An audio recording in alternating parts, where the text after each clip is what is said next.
all those years ago, I never thought anybody would ask me for my autograph. Isn't it unbelievable? Just incredible. So, I stayed till midnight and signed my name, right? Because I never dreamed it was going to happen, but sure enough, it did. Autographs and Girl Scout cookies. I'm in the market. I really appreciate it. Everybody doing okay? Say, I'm okay. Does anybody have 5 pages of notes already? Okay, I'm sure you're filling up your book. I appreciate that. Okay, we've got a couple of more subjects now to get through, and we got just about 55 minutes to do it. So let's get started. First, let's talk about my version of financial independence. You've heard from Brian. You've heard, some excellent advice. Dennis, these guys are long time experienced, and I'm sure you've got good notes on their presentation. This little bit I, designed long time ago. It's still valid today. Here's one of the major goals to go for: financial independence.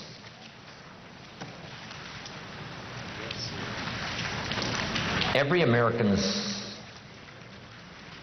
right, privilege to become financially independent. So here's my definition of financial independence. The ability to live, and I'll give you time to write it down. The ability to live from the income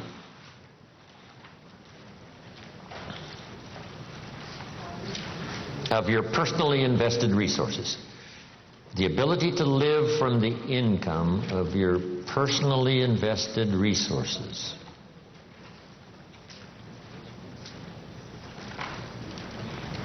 That's the simple definition. That from the resources you've invested, the income from those resources, you could live. Here's one of the advantages of financial independence. Now you can work or not work. Or you can certainly choose the work to do. Now you can work by choice, not by necessity. And here's one of the best: to be able to work for joy and not for necessity. At first, of course, we have to work for necessity. But if you can finally reach the point where you can work for joy, not for necessity. That happened for me all those years ago. My father kept talking about financial independence, debt-free, no one having a claim on your assets, finally being able to live from the income of your invested resources. I remember the joyful day when that finally arrived. So what I've done now, most of my life, I've had the unique privilege of working for joy, not for necessity. Not that the joy doesn't bring you more income. Not that working for joy doesn't make you another fortune. It certainly has for me, right? Another fortune and another fortune and another fortune. But not because I had to, but because I wanted to. I work now for joy and not for necessity. Key phrase to understand. We should teach this to our children. Economics is major. Everyone has to major in economics. Number one, for personal survival. To produce enough to take care of yourself. The first, economics. The next good phrase on economics. It's not what you earn, it's what you do with what you earn that makes the great difference in your financial future.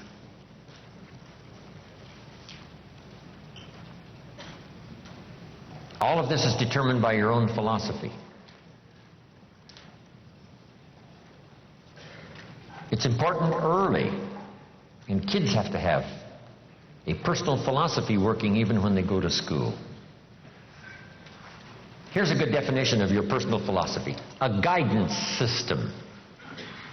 Your personal philosophy is a guidance system.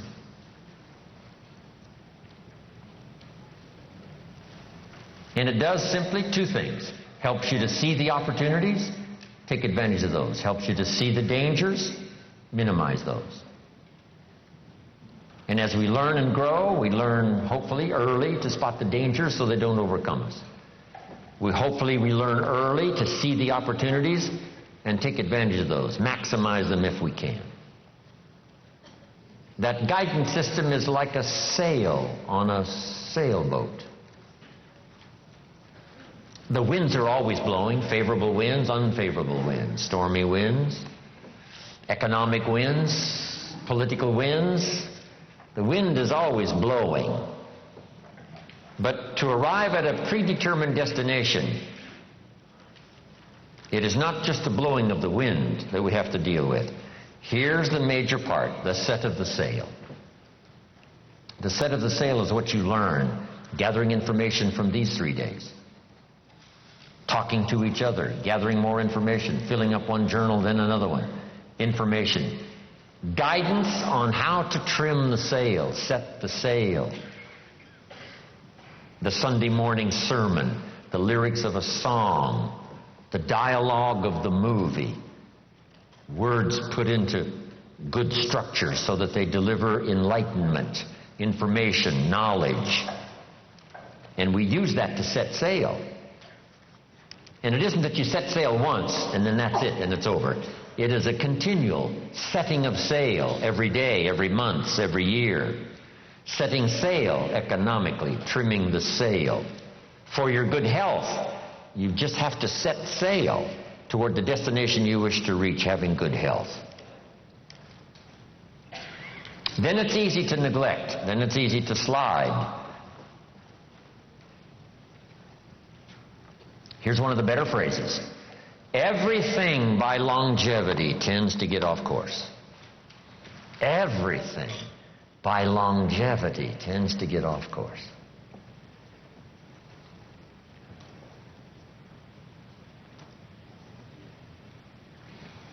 When the early astronauts made those trips to the moon, on the way to the moon, here's what they had to engage in: mid-course corrections. They look at all the gauges, and some solar winds that they didn't expect has pushed them off course as they look at the gauges. Now they must fire the little rockets to get the spaceship back on course. And it's especially critical if you're headed for the moon. If you're in an airplane and you miss Los Angeles and, make San Francisco, you're okay. But you can't miss the moon. And here's why. If you miss the moon, you can't get back. So just put this little note now. It's a pretty serious note. Some destinations are critical.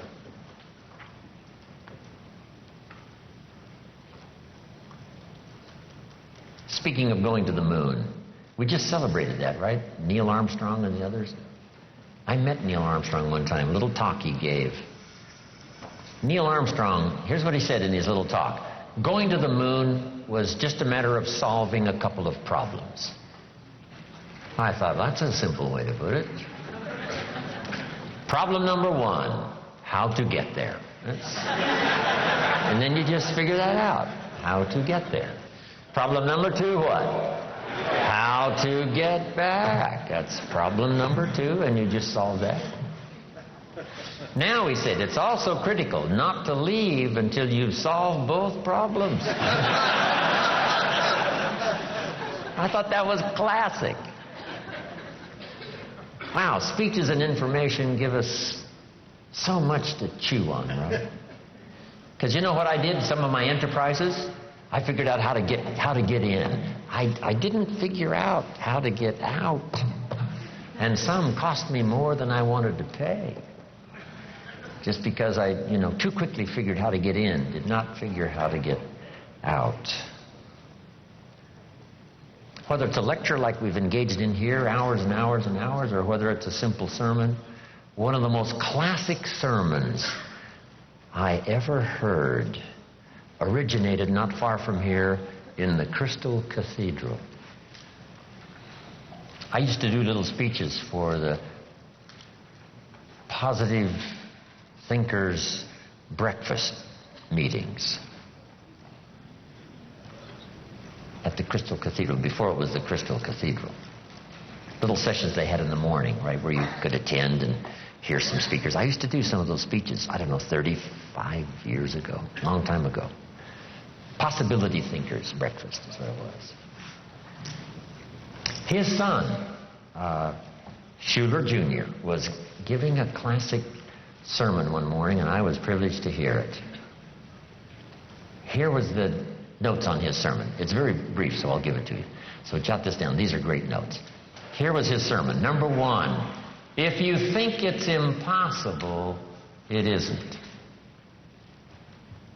That's number 1. If you think it's impossible, it isn't. Here was point number 2. If you think you know everything, you don't. Wow, that's good. Point number 3. If you think you're alone, you're not. Isn't that a classic? That's a classic sermon. If you think it's impossible, it isn't. If you think you know everything, you don't. And if you think you're alone, you're not. Now, here was one of the spectacular stories in this little sermon. He told the story of Rich DeVos, who started the big Amway Corporation. Rich DeVos is in bad shape. Rich needs a heart transplant. And if he doesn't get it, he's not going to last very long. Now, fast forward. Rich DeVos finally gets his heart transplant.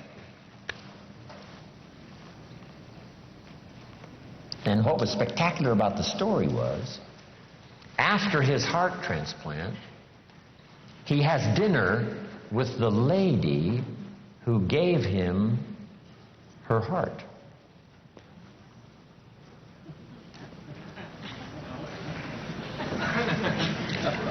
He has dinner with the lady who gave him her heart.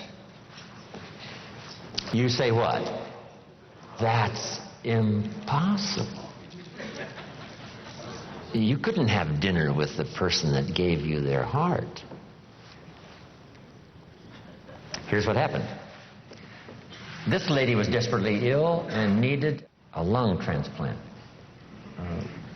A donor was found, and sometimes it's much better in a lung transplant if the heart and the lung go together. So this lady gets the heart and the lung transplant that she needs to save her life. Now her heart is left over from this operation, and her heart goes to Rich DeVos. That's how Rich was able to have dinner with the lady who gave him her heart. Isn't that a fantastic story? I love those simple little stories. 1, 2, 3. Couple of illustrations. Wow. Just dramatic, dynamic. Anyway, where was I before I got off on these stories? Your philosophy. Whether it's your philosophy about economics or your philosophy about marriage or your guidance system about good health, it's easy to get off track. So by longevity, we start, and sure enough, it drifts off course. And that's what sermons are for. And that's what the lyrics of the songs are for in personal conversation, is to get us what? Back on track. Back on track. And hopefully we're not too far off track so that it doesn't take too long to get back on track. So maybe that's all you needed this weekend. You're doing pretty good, but in a few things you've drifted a little to the right, or you've drifted a little to the left, or just by, a casual approach to some things instead of the serious approach, you're a little bit off track. And it doesn't take that long, if it hasn't gone on too long, to get back on track. But even if it's been a long time, you can start the process overnight. You can start the process. Decision-making this weekend could be some of the most important of your life and your future. Not because we have given the seminars, but because the moment was right for you. and somehow it was said okay, and somehow it was delivered with sincerity, and you got the message, and this weekend makes a pivotal turn for you in terms of the set of the sail. Okay, your philosophy. Now, your philosophy about money.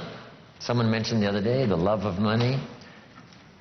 What about money? What about success? It's a good debate. I've got a good question, and it's not necessarily a high moral question, but it's a pretty good question. If you could do better, should you? That's not a bad question.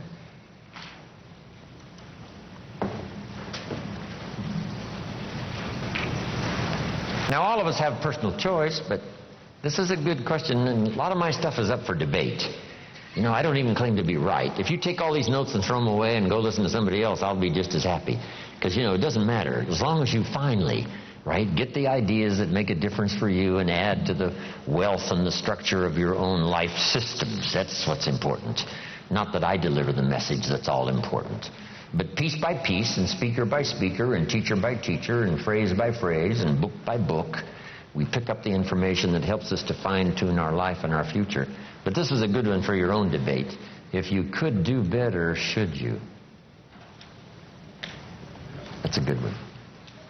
Now, let's talk about financial independence. When I meet Mr. Schoaf, I'm not in good shape. Here's where I was when I met him. Pennies in my pocket and nothing in the bank.